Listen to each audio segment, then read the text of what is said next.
Namaskaram. This is 72 years after independence.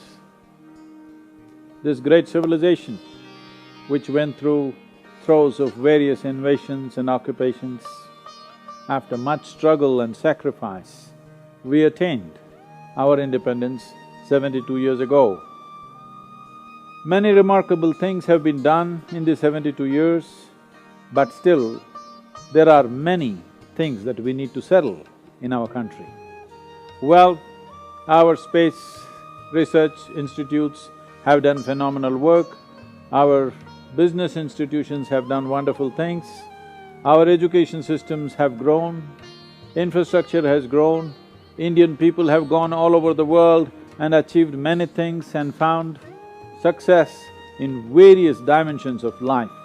But at the same time, some of the things that are really eating into the vitals of this nation is something that every citizen in this country should take interest in and sort it out in whichever way they can.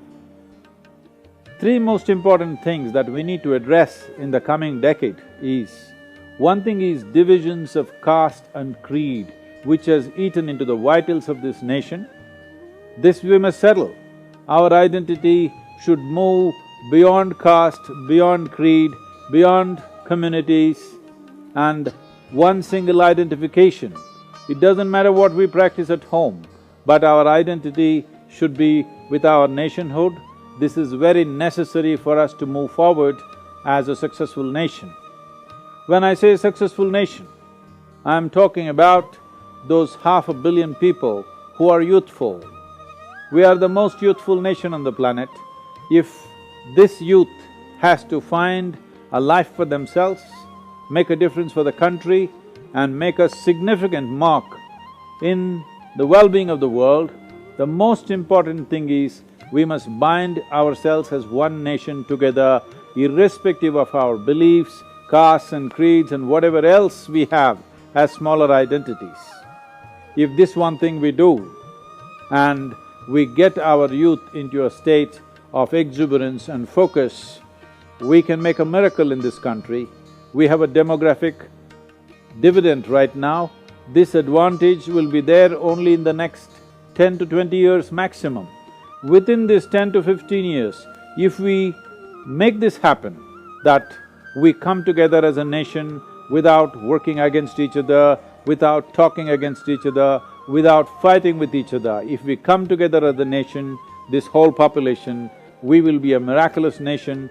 We have the potential, we have the intellect and we have the capability, and the world is looking up to us to show the way in many ways. In the sense, today everybody in the world is looking at India as the future success of this world. One of the greatest successes of the world in the coming 20 years is going to be India, but we have to make this happen. This is not a prediction, this should be our plan. The next thing is corruption has eaten into the systemic vitals of our nation. Well, many things are being done right now. One of the most important thing is we must bring technologies into every aspects of transaction.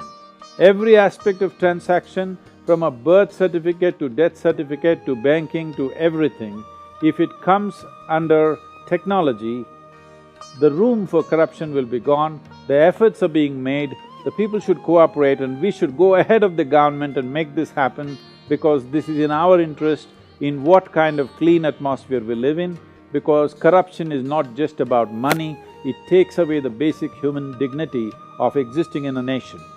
The next thing is, there are dangers of terror and external aggressions, which I request the government and the agencies and the people to be alert that we never let these things happen to our country once again.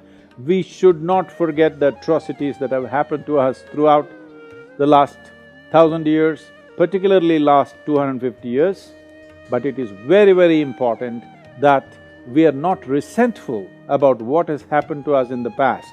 It is very important that the experience of pain that a culture has gone through should transform itself into a wisdom, not into a wound in our lives.